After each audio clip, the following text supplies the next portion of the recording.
Good morning students. आज हम करते हैं चैप्टर नंबर 2 स्टार्ट। चैप्टर का नाम है क्या हमारे आसपास के पदार्थ शुद्ध हैं। ठीक है, तो देखो इस चैप्टर के नाम में हमको दो चीज़ का मतलब पहले आना चाहिए। पहला तो यहाँ पर हमको दिखाई पड़ रहा है पदार्थ, तो मतलब सबसे पहले हम ये जानना चाहेंगे कि पदार्थ किसे कहते हैं। उसके बाद यहाँ पे लिखा हुआ है शुद्ध, कि आखिर कौन सी चीज़ को शुद्ध कहा जाता है।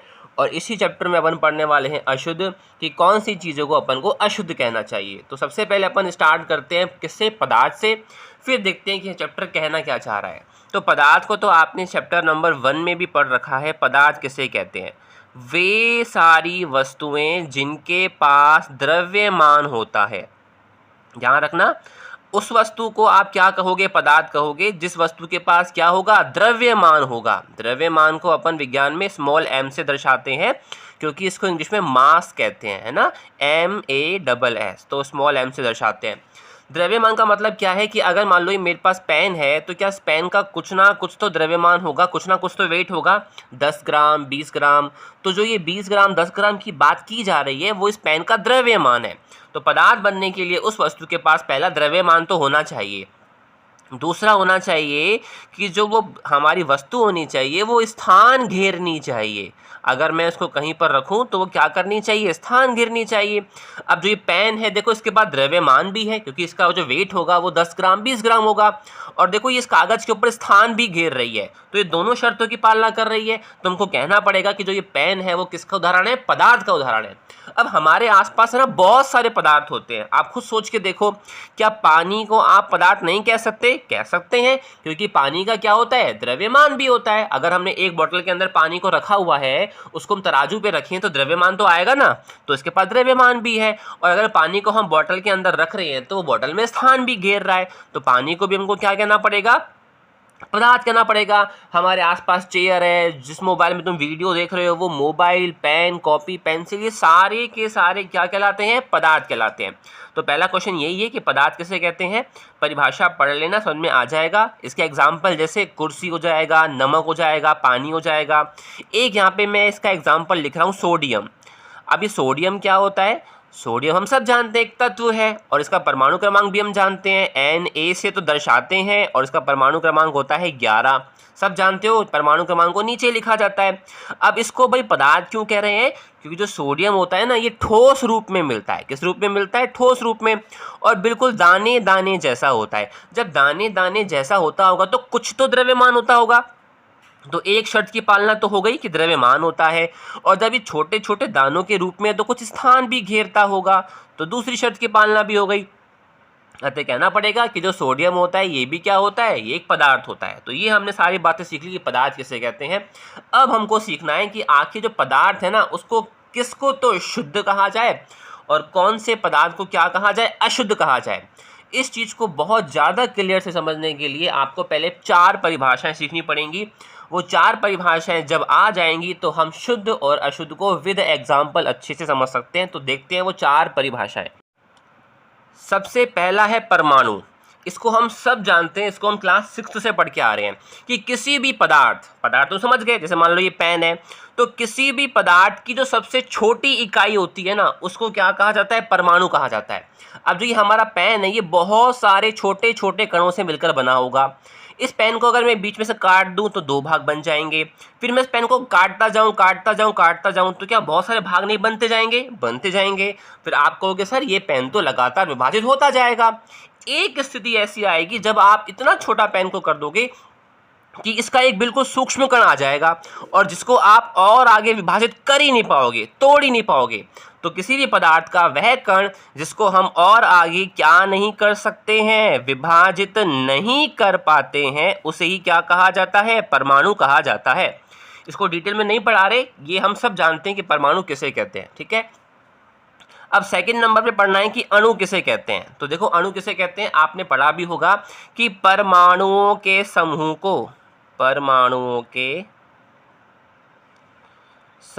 को क्या कहा जाता है? अणु कहा जाता है। जैसे अगर मैं बात करूं कि मेरे पास यहाँ पे सोडियम का परमाणु है, सोडियम का परमाणु। अब एक बात ध्यान रखना, दिमाग में ये मत लाना कि मैंने यहाँ पे सोडियम का परमाणु लिखा है तो अभी जो सर आपने यहाँ पे सोडियम का टुकड़ा रखा था इसी को सोडियम का परमाणु कहना पड़ेगा।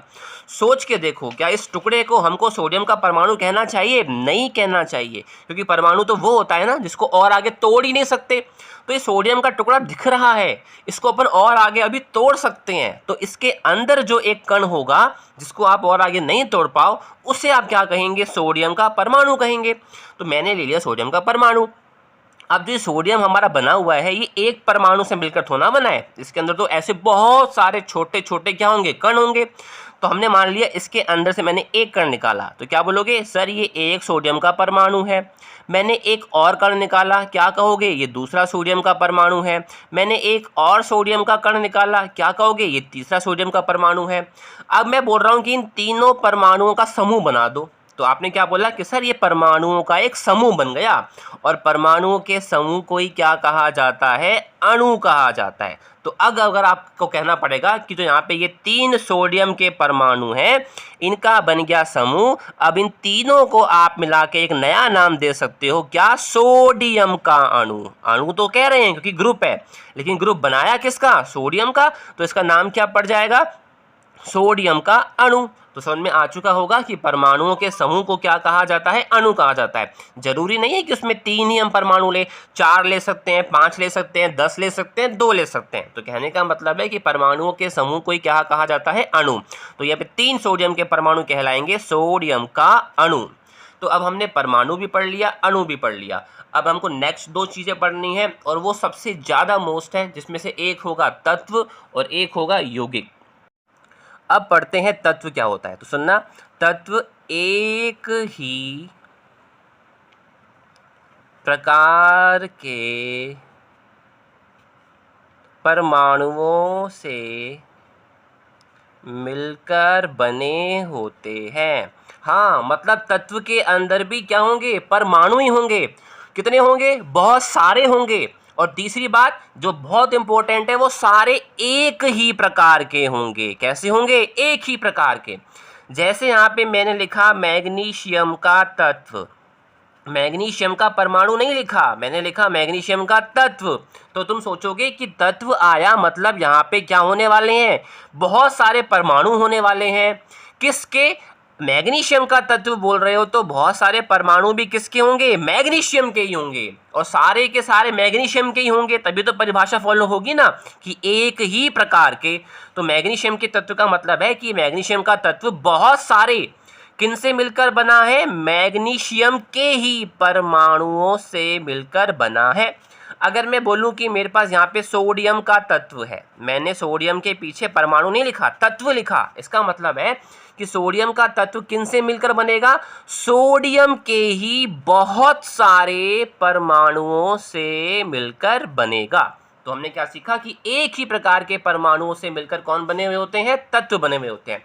अब तुम बताना, मैंने यहाँ पे लिखा कैल्शियम का तत्व, इसका मतलब क्या है कि कैल्शियम का तत्व कैल्शियम के ही बहुत सारे परमाणुओं से मिलकर बना होगा। ठीक है, अब देखो एक अंतर समझना, मैंने यहाँ पे लिखा सोडियम का परमाणु, मैंने लिखा सोडियम का तत्व, दोनों अलग अलग चीजें हैं।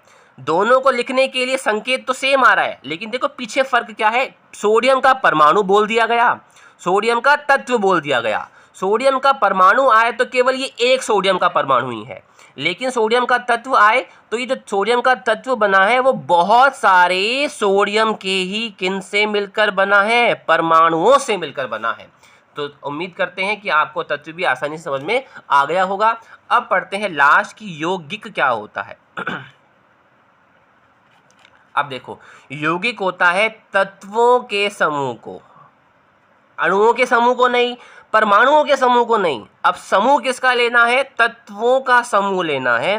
तत्वों के समूह को ही क्या कहा जाता है? यौगिक कहते हैं। जैसे मैंने यहाँ पे लिखा हाइड्रोजन का तत्व, ध्यान रखना ये हाइड्रोजन का मैंने परमाणु नहीं लिखा, मैंने लिखा है हाइड्रोजन का तत्व।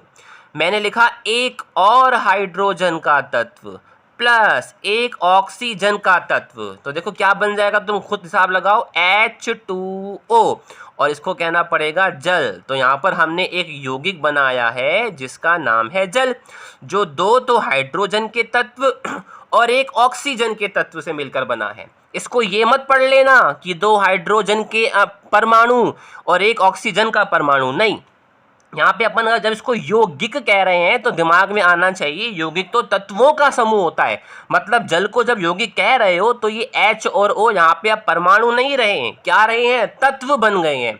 तो दो हाइड्रोजन के तत्व एक ऑक्सीजन का तत्व क्या बन जाएगा, यौगिक।